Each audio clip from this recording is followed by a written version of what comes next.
Interactive Advisor Robo-advisor for investing under review. Watch before using.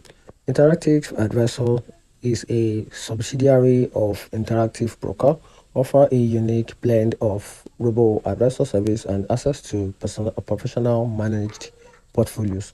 This platform caters to investors seeking both automated, diverse portfolios and the opportunity to invest like professional money and managers.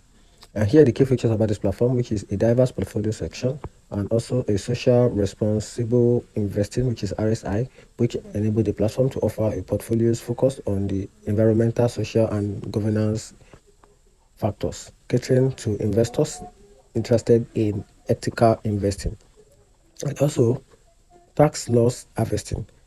And here are the pros and cons about this platform.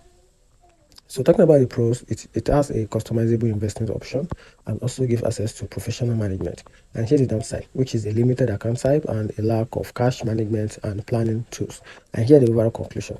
Interactive stand out for its expensive section of investment portfolios and the ability to emulate professional investment strategies. However, potential investors should consider the platform's limited account types and the absence of certain financial planning tools when determining if it's aligned with their investment needs.